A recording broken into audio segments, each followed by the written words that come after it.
Yes, we got another episode of Mrs. Z and Fifth, episode 16, season 2.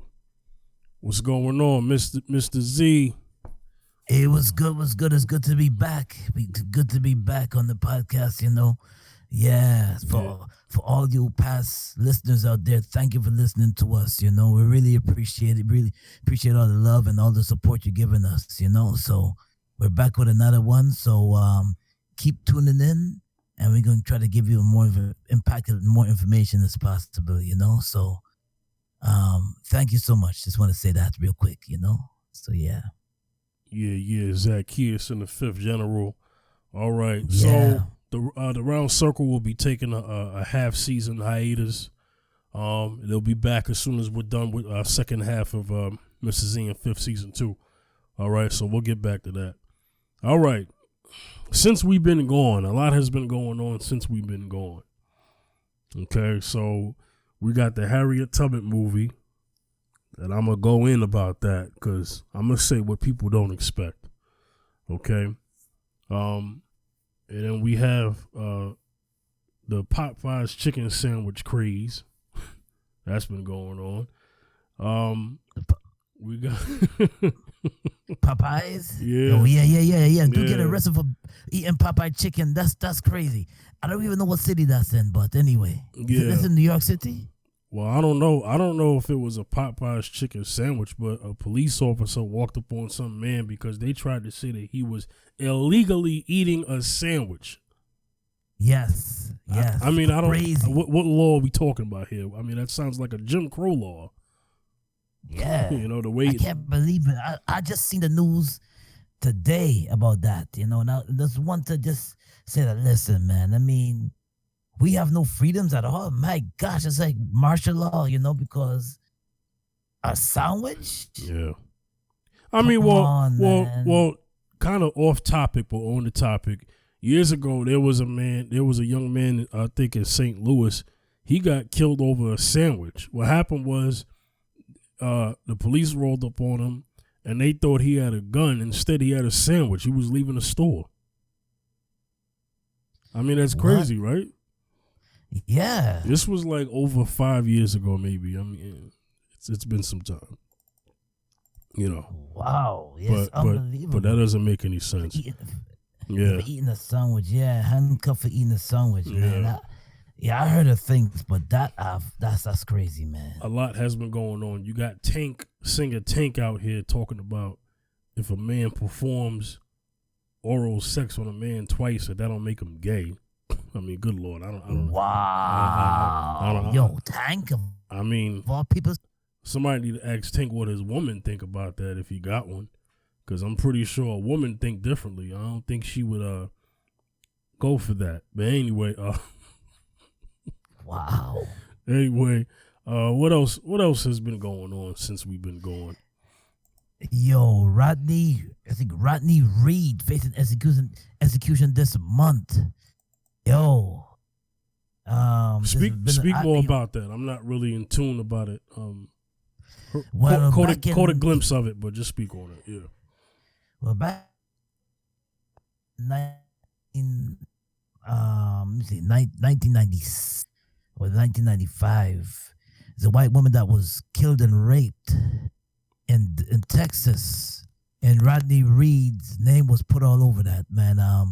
He was accused. They said he was accused of raping and killing the woman, and the real person came out and I guess admitted it, but Rodney Reed is still facing the death penalty. So a lot of superstars, a lot of famous people has put up a petition to saying that they're trying to stop the execution. A lot of artists stepped out. A lot of movie stars stepped out and said, "Listen, we need to stop this execution." Now, I gotta find out the exact date he's supposed to be executed, but this case remind me of Tookie Williams, and it also remind me of black men being accused of something that they didn't do. You know, so it goes back even in the history, man. This sums up a whole lot of history I read of people being accused. You remember you have a song called "Criminal Just Us Fifth." Yeah, about Troy People Davis. being accused. Yeah, Troy Davis being accused of something that he didn't do and facing execution. Now a lot of people stepped up and signed this petition. Now I'm praying because I got on Twitter and I kind of joined the fight against him being executed. So I'm praying and hoping that it comes true that he does it. But in many cases, in many cases, there's been protests and there's been in the past, but brothers being facing the death penalty and it still goes through. You know what I'm saying? Yeah. I mean, Tookie Williams changed his life around. He still was executed. Nobel Peace Prize nominee for the children's books of getting kids out of gangs. Yes, because Stanley Tookie. Let's explain for people. Everybody don't know who we're talking about. Let's just keep it real for this generation. Can't assume everybody knows who we're talking about. We're talking about, you mentioned Stanley Tookie Williams. He is one of the founders of the Crips gang. Yeah. Okay, so just making sure we clarify that. All right, go ahead. Yeah. Mm-hmm. Yeah, so we basically is faced with another brother facing the penalty and he did not do the crime. And the crazy thing about it is that the person that did it, they know is known the person that came admit that he did it, but Tookie is still facing the death. I mean, not Tookie. I mean, Reed is still facing the death, and we gotta man that he gets off. Man, a miracle can happen. So it's just a lot of us are sitting in prison. A lot of us are being accused of sitting in prison, and facing death penalty, and for something that we did not. So it's repetitive, and it's an ugly circle that keeps circling over and over again. And as you know, we're showing that we let it be. We put it out there. We let it be known out there that it's different strokes for different folks, man. And when it comes to us, the short, it's very slim chance that we could get off the death penalty, you know. So, but we gotta fight for this brother that he get off. And I heard this month it's supposed to be up for execution. So I'm just praying that he get off, man. I just pray for a miracle, you know. Yeah. Yeah. Yeah, man. What else we got going on? Yeah, man. So also, yo, we gotta well, we're gonna get into Harriet Tubman, but no, can't forget this. I want to speak about this a little. I want to touch base on this a little bit, ladies and gentlemen. Kirk Franklin. Mm-hmm.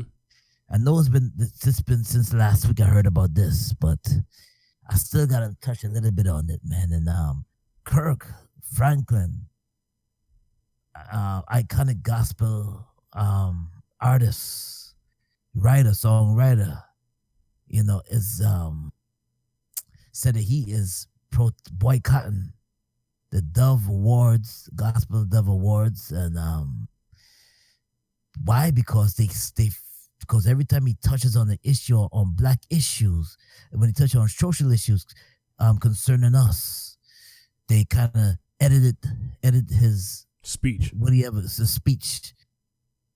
So my thing is this, man. That I when he did this, I applauded Kirk right away. I said, man, this should have been touched on a long time ago, but it's still to me as a black man. I mean, yes, we're saved, but we still cannot ignore the issues. You know, can't ignore the issues: social injustice, police brutality, and injustices done towards us. We can't ignore it. We love the Lord, we pray, and God have our back, but we just can't ignore it. And that's why Kirk is standing up and saying, "Listen, man, I am not gonna just sit down and ignore it, and just sit down and just be as a black man, just sit down and just ignore issues, injustices being done to us, and still accept my awards and still sing glory, hallelujah."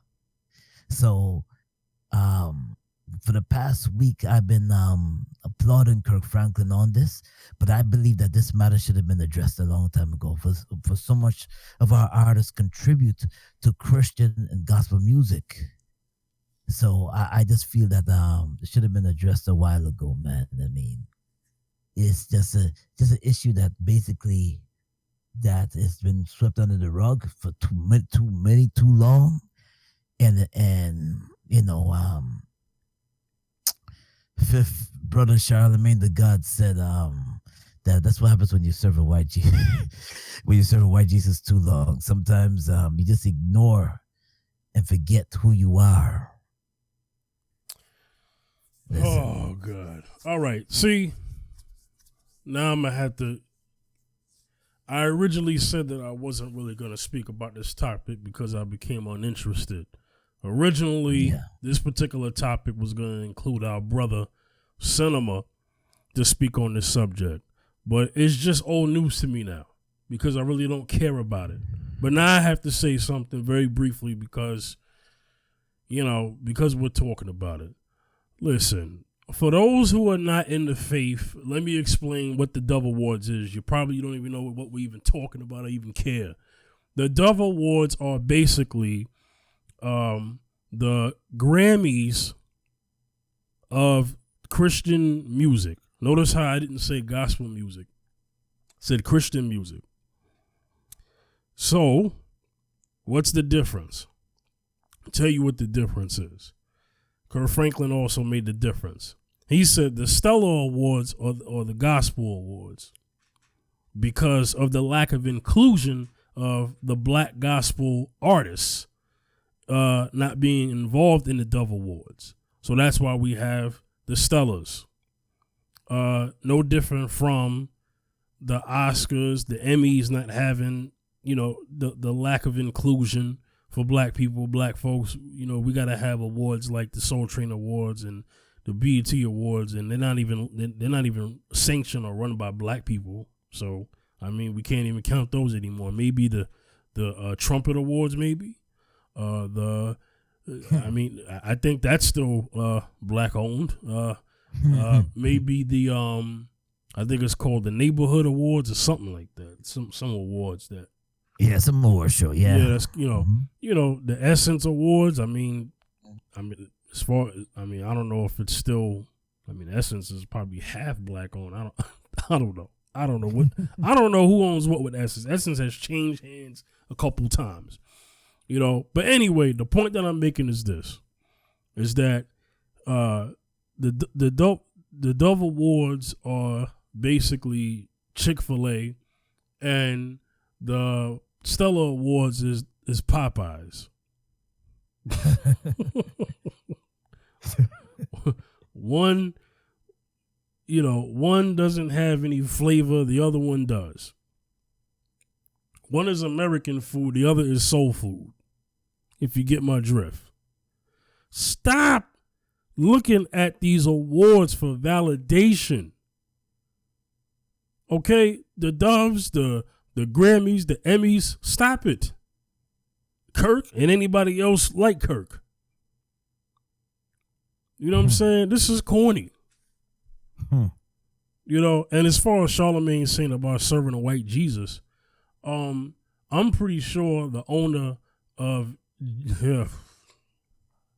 I was really about to go there.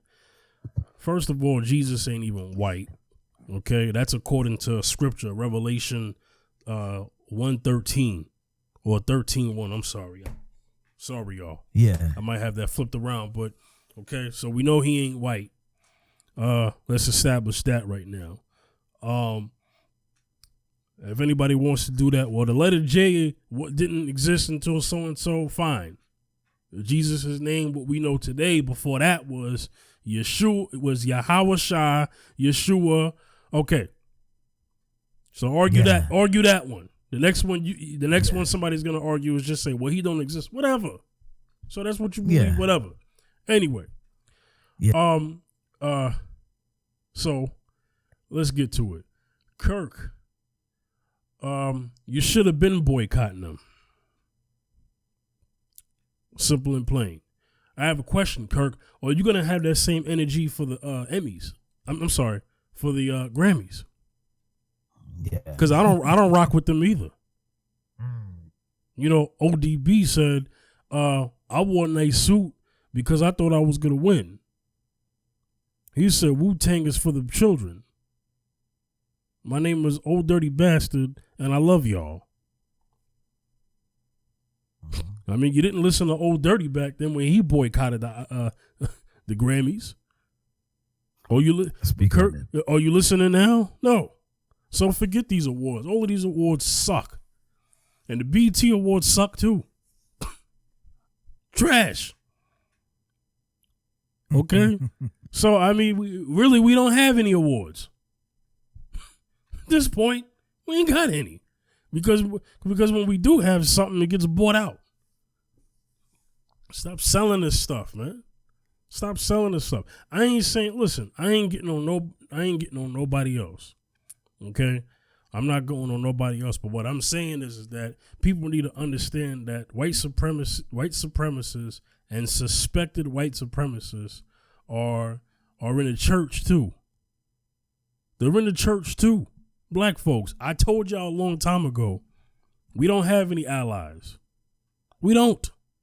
We don't have any friends. We don't have any allies. We do not have it. And we don't have it in the church either, sadly. Now, biblically, it's supposed to be there. So shout outs to the true allies within the kingdom. And there are some. Notice how I said the word some. It's a very small number. Now, somebody like Father Fledger, and he not even a Christian pastor. He a Catholic priest. he got a church in Chicago. This man has been more of an ally to black people of the faith than Paula White or Billy Graham has ever been. Oh, I'm going there. I'm going there. Okay, so I want everybody out there to miss me with that. We all one family, one kingdom. No, we should be. But that's not what's being shown on a broad scale. Hello. And we supposed to unify with that? No, because here's what's going on. A lot of people a lot of suspected white supremacists and white supremacists in these churches hate us. So I know the next question is going to be, but they praising God. No, I'm gonna tell you what God they're praising a God, but it's not the God. They are praising the God of white supremacy. As a matter of fact, a lot of these churches that hate us might as well just change the title to Luciferian churches. Hello. Ooh. Oh, I'm going there. Ooh. Take the cross down. Put the pentagram up, and the goat and the Baphomet in your church, because that's what you really worship. You don't worship the true and living. You don't worship the holy divine. You worship Satan, the synagogue of Satan.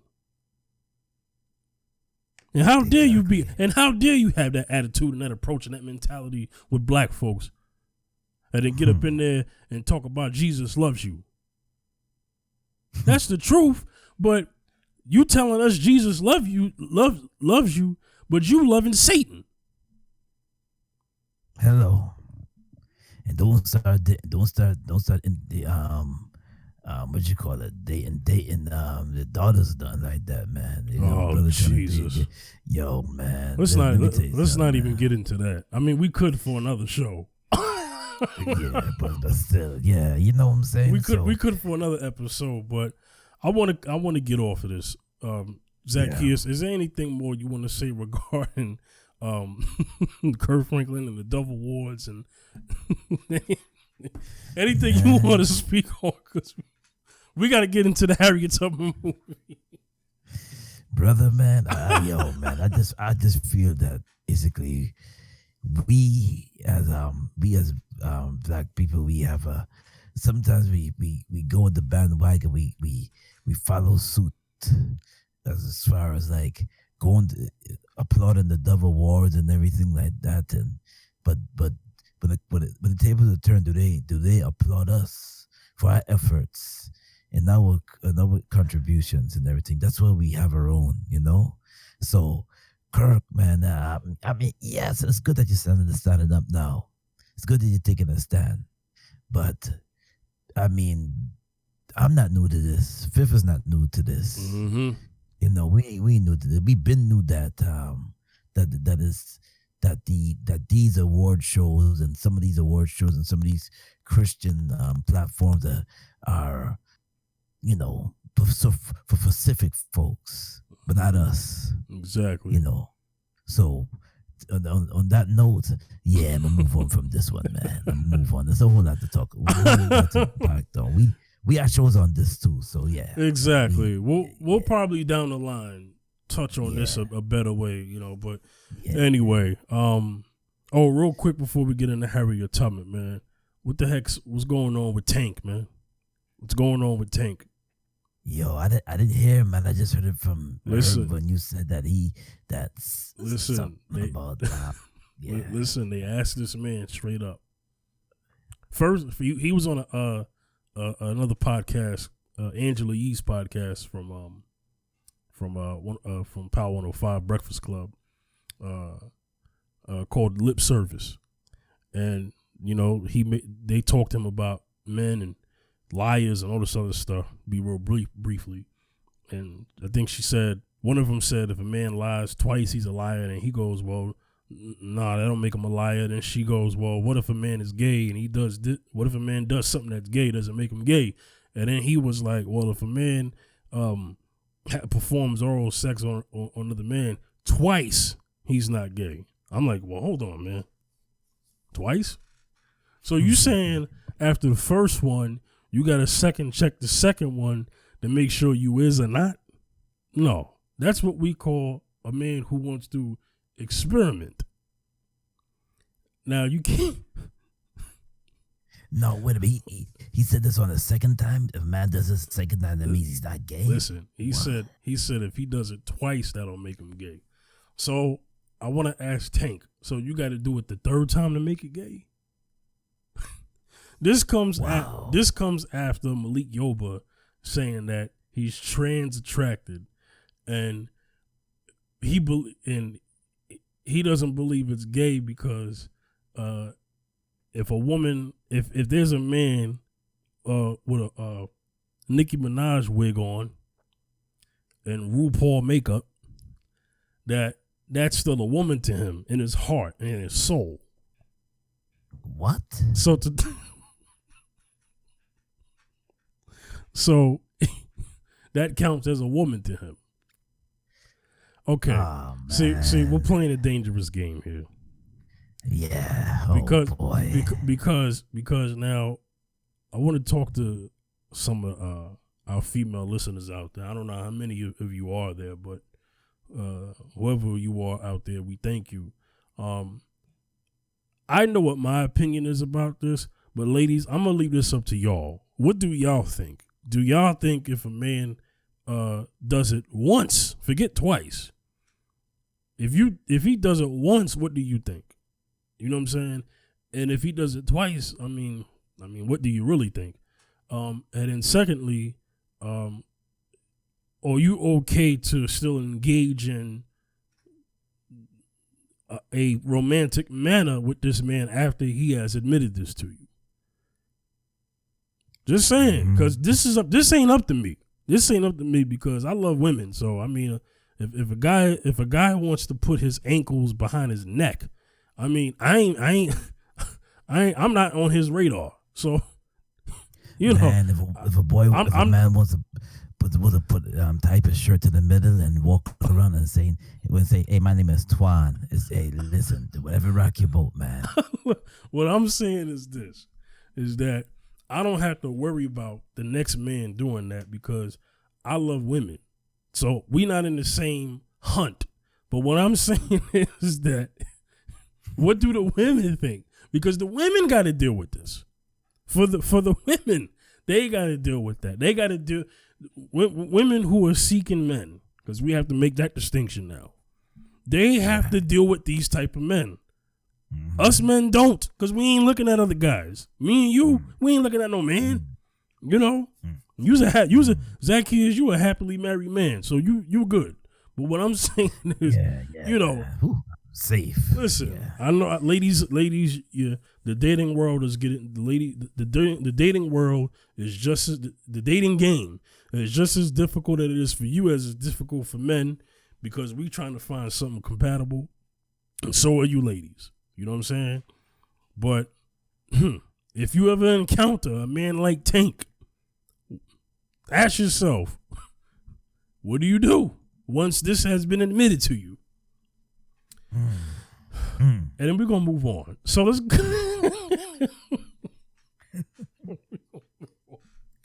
we're gonna move on.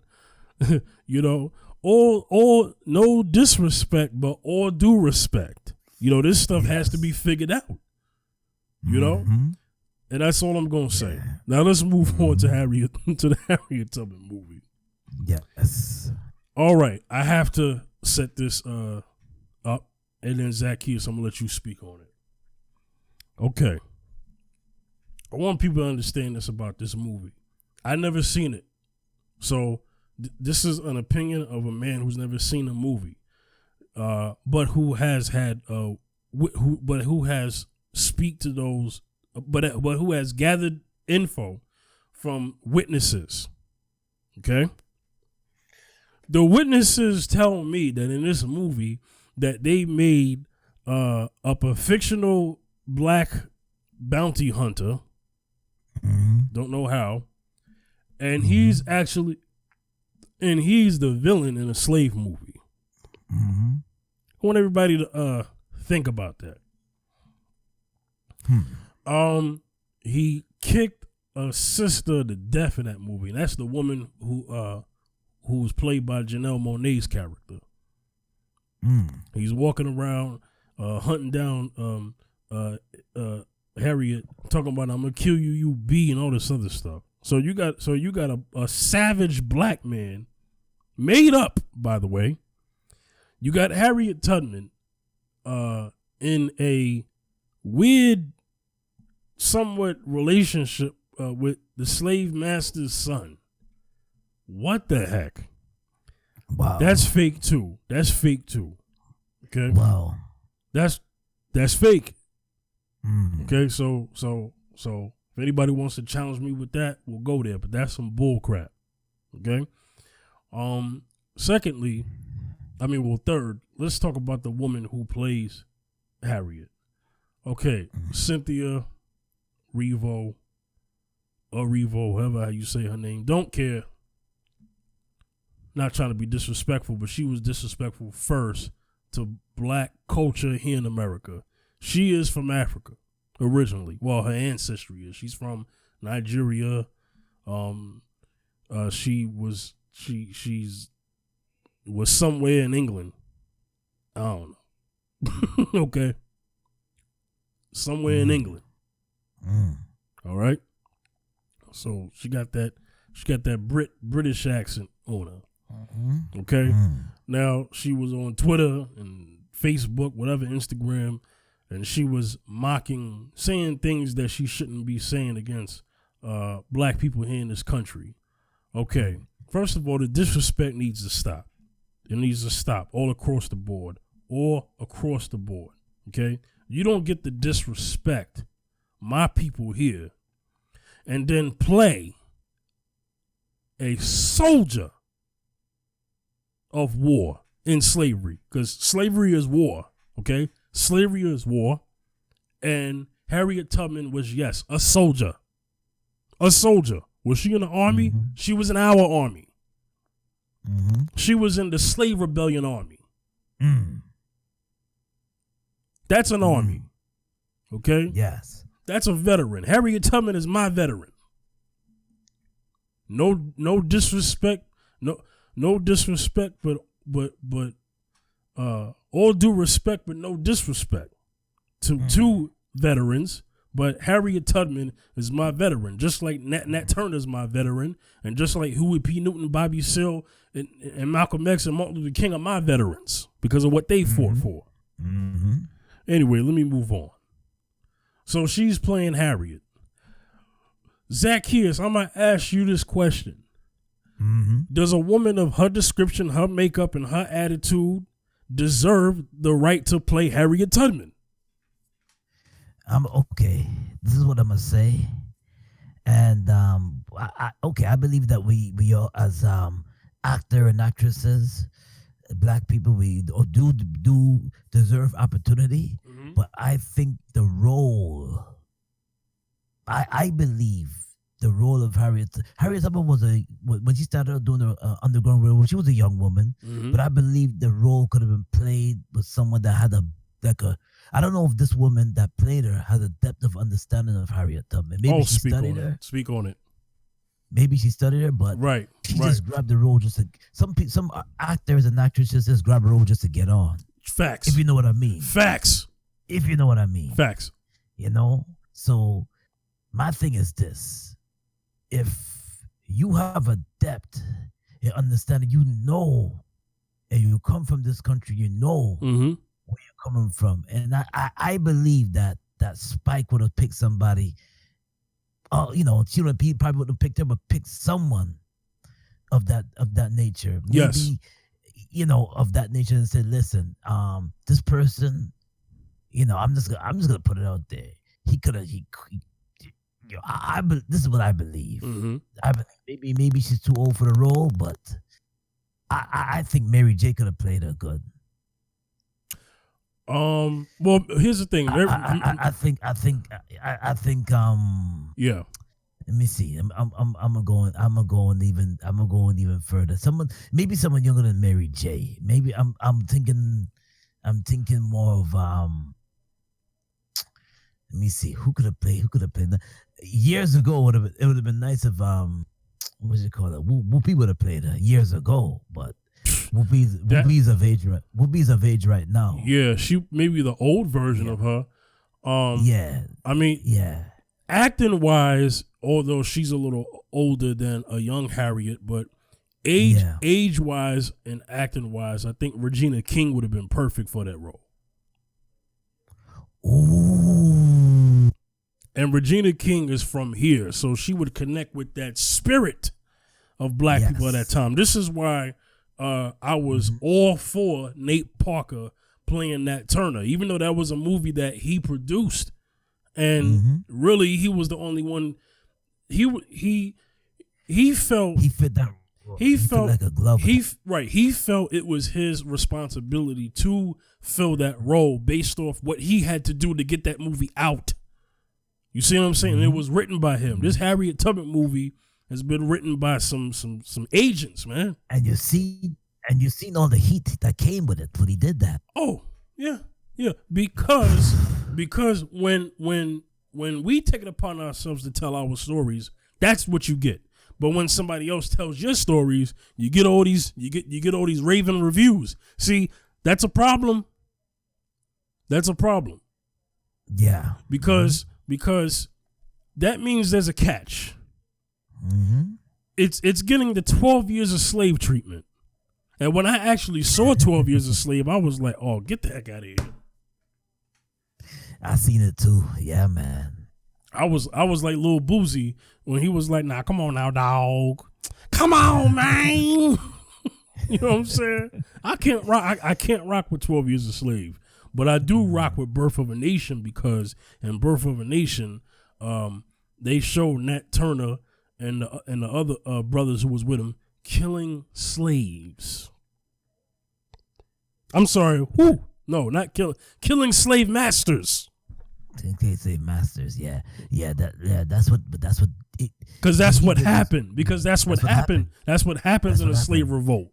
They were killing 1830s. Yeah. Yep. They were killing slave masters in that movie. First of all, I can't name too many slave movies where the slaves actually killed slave masters, not the masters.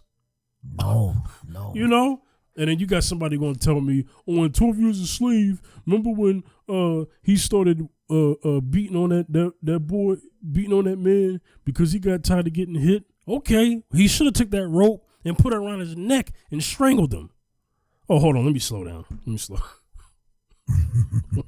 me slow down. I'm sorry.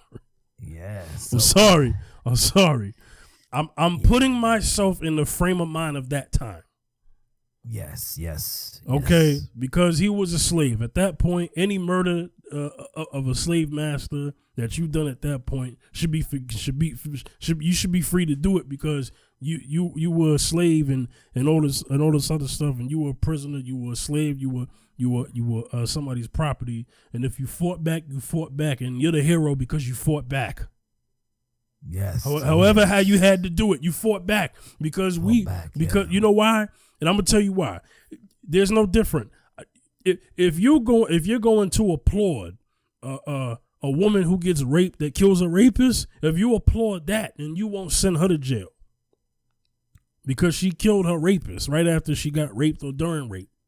Then it's the same thing with slavery because slavery was rape too. Slavery was rape, was war, was execution, was everything, was all of the above. So whatever a slave had to do at that time to be free, if it involved him killing slave masters, masters' families, including the babies, because because this is what Nat Turner said. He said, not only do we got to kill the slave masters, we got to kill them all, the whole family. Yes, he said because the babies will grow up and they will be the ones that will slave us and our children. That's what that man said. Yes. Now back to the Harriet movie, because here we go with these slave movies. They keep coming out with these slave movies, but who is writing them? They tell you the one who the victor is the one who tells the story, and the way they tell the story, because they do it with all these Native American movies where they're slaughtering Indians and stuff like that. You got them telling these cowboys and Indians movies, man. Yeah. These movies are not being told from the Native indigenous people's perspective. Yes, exactly. You know, They want to make a good story. That's why they will. Like the Pocahontas story was made into a love story. Like what? Django was disgusting. Yeah, like Django. That's all I got. Django was disgusting. If I would have wrote Django, it would have been very differently. As soon as he walked up in Candyland, he would have shot that slave master. If I would have wrote that. Mm-hmm. If I would have wrote that scene when they was having the Mandingo fights, I would have wrote it to where Django walked upon that slave master, bang bang. That's how I would have wrote that. Mm-hmm. And Samuel Jackson playing that coon, he would have got bodied early because he was such a coon. Yeah. Mm-hmm. You know, we don't tolerate that. Mm. But you don't get to play that. This is Hollywood for you, because I'm going to ask you another question, Zaccheus. Mm-hmm. Does somebody from America, American descendant of a slave here in this country, if he disrespects the culture of Jamaica, should he play Marcus Garvey? Hell no. Thank you. Hell no. Thank you. Hell no. And that's the point I'm trying to make. Hell no. The disrespect must stop. Mm-hmm. And you know, Hollywood has this thing about replacements. Let's get the brother from Africa to play Martin Luther King. Now, he can act. Yeah. But it just wasn't the same in Selma. It wasn't the same. He can act. But I've never heard him be disrespectful of black people. Oh, you mean Also Yellow? Exactly. I never heard that. I've never heard. Now, Daniel Kaluuya, yeah, who was in Get Out. I've never heard him disrespect black folks here in America. No, never did. No. I just never have. Now, somebody from this country should have been the one to be in the movie Get Out, because I think he would better understand, you know? Yes. You know, and I know some people on the program are listening to Zaccheus' accent. Listen, Zaccheus' family is from Guyana, but he was born here. He grew up like us. Yes. Okay? Oh, yeah. Mm-hmm. And this brother is my brother. I love him dearly. Oh, yes. Mm-hmm.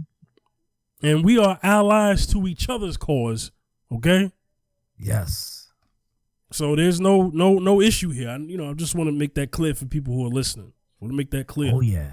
Okay? Clear, yes. But anyway, yeah, no man anywhere on this planet should be playing a character of an ethnic group that he disrespects. That just shouldn't happen. You shouldn't be. Okay, now some people are gonna say, well, what about some of the African American actors and actresses who had played African characters? Well, let me just speak on that. The movies were made by American studios. So if a movie is made by an American studio, their priority is going to be to cast an American for that role because they're an American studio. Yeah. Now that's what Harriet was. Harriet was produced by American studio. It wasn't produced by a studio out in London, because if it was, then it would be different. Mm-hmm. Mm-hmm. You know, mm-hmm. Idris Elba, a popular brother, but that meant, but he is an ally to black people here in America. He's an ally. Yes, he is. You know, and he has a code, a respect, and a conduct for playing these roles that he has to play. Even though he had to fake an accent to be on The Wire, he said that. He said he had to fake his accent to get a part in The Wire. They was like he said they can't find out that you're British going in. He got the role, whatever, but at least he had some respect. And Cynthia gotta have that respect. Cynthia, you don't have that respect. And Cynthia didn't apologize. Zaccheus, she didn't even apologize. Wow. Now, black people have got the receipts on her, and they have boycotted this movie. They did? Yeah, a lot of black people, because they've done their due diligence on this woman. That's why. And I am proud of black people for doing that. Because we're not gonna have Comcast and NBC and Universal Company that owns the company Focus Features that did this film. You're not gonna let them come in, cast an actress who's been disrespectful to our people here, okay? And then have her star in the movie. And then think that you're gonna get black people to make, us to come in and see this movie in the droves with this disrespect that is tied to this movie. We're not having it. Oh yeah. And if you are a black man in America, black woman, and you're playing the role of Mandela or Steve Biko or Mugabe. Or my man out there where's my man out there? Muammar Gaddafi. If you are gonna play those roles, then respect that. Exactly. Respect those people, because those people have the right out there to tell you to get the heck out of here and we canceling you. They have that right. Just like somebody from Jamaica has the right to say that they want a Jamaican-born man to play Marcus Garvey. I respect that and I support that. I want to see a Marcus Garvey movie played by a Jamaican. That would be the best. I'm up in there watching that if that's the case. If it's produced by, somebody on that side. That's way because for that. You know what I'm saying? A Marcus Garvey movie is due. Yeah, even Bob Marley movie do too. Yeah, I don't want to see no Bob Marley movie. Even that thing is due. Let me tell you something. I'm sorry. No disrespect to Bob Marley and Bob Marley's family, but Bob Marley's pops believed in not being with his own women, if you know what I mean. So I don't want to see that in the theaters. I mean, Bob Marley's pop, white man. Yeah. Let's keep it real. Bob Marley is the complexion. Well, was the complexion he was today because of what? Rape? No, not rape. Not rape. No, it wasn't rape. No. His father. His father married. English woman. A black woman. Yeah. Black? No, she was white. Yeah. Wait, who was white? Bob Marley's mother or dad? Bob Marley's dad was white. Okay, Bob Marley's dad was white. His name was Marley, and the mother, Bob Marley's mother, was a black woman. Okay. I'm trying to remember her name, but yeah. Okay, I stand corrected. Forgive me, because I knew one of them. I knew one of them was one of them. One of them was one of them. But what I'm saying is that that movie doesn't represent black culture. A Bob Marley movie is never mind. I want to get off of Bob Marley. You mentioned them, and then it just happened to happen. Let me get off of Bob Marley, and let me backtrack everything I said about Bob Marley's family. Okay, out of respect. Okay, I was misinformed on something. And I stand corrected. The father wasn't white. I mean, no, the father wasn't black. I thought the father was black and the mother was white. So I had that wrong. And there's nothing wrong with that. I just wanted to make a point that I wanted to see Marcus Garvey. Marcus Garvey, give me a Marcus Garvey movie before a Bob Marley movie. That's all I'm saying. No disrespect to my people in Jamaica, but Marcus Garvey actually stood for something for the black collective. More than Bob Marley. Okay? Oh, yeah. So, it would have to be, that role would have to be played by somebody who is either Jamaican, or if they're not Jamaican, they got to be somebody who has the honor and respect to play that role. We're not going to have, the disrespect must end. It must end. It must end. There's too much disrespect amongst African Americans in this nation, and I'm tired of it.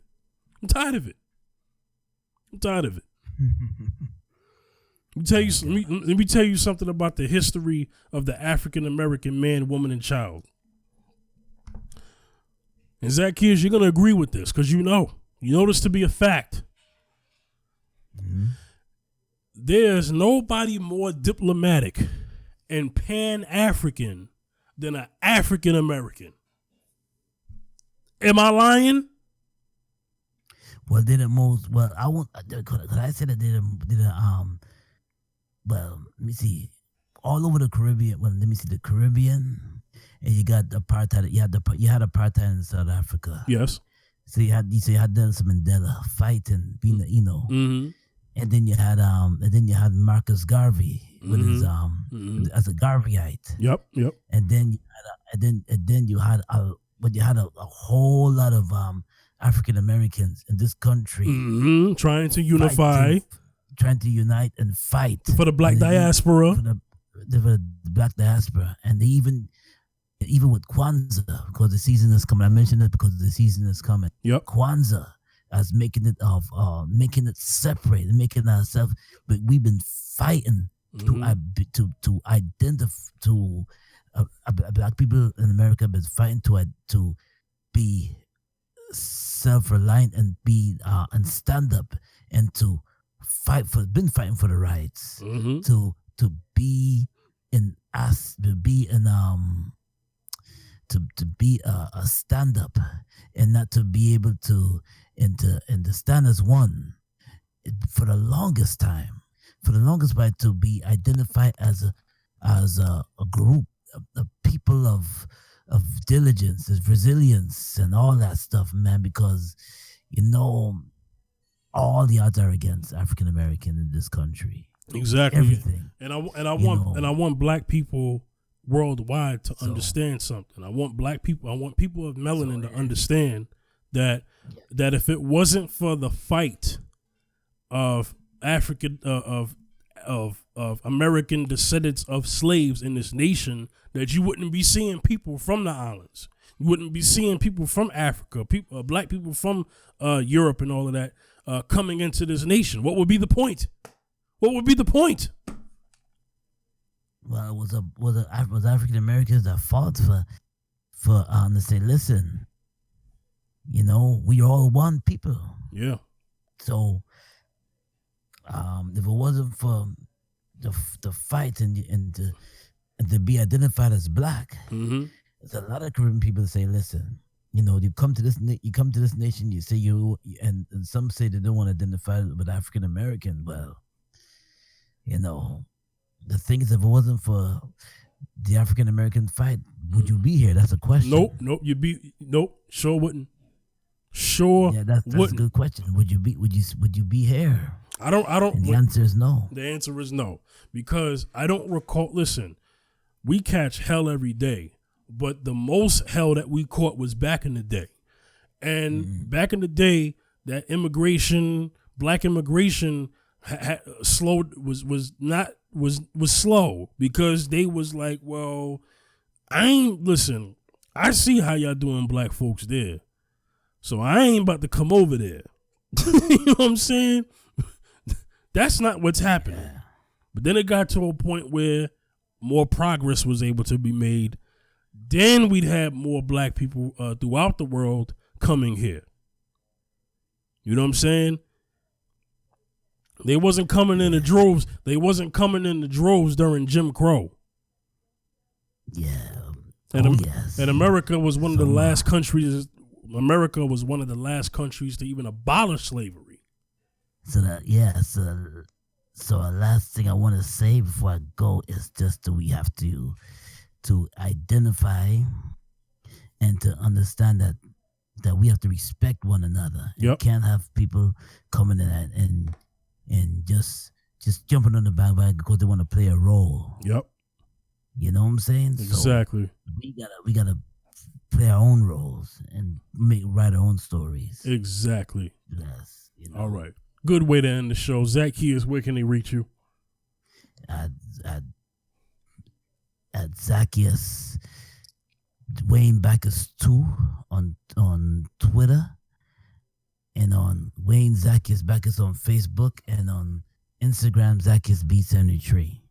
All right. You can reach me at the Fifth General, Facebook, Twitter, Instagram at the Fifth General. All right. So this was another episode of Mrs. Z Fifth, episode 16, season 2. We'll see y'all next week.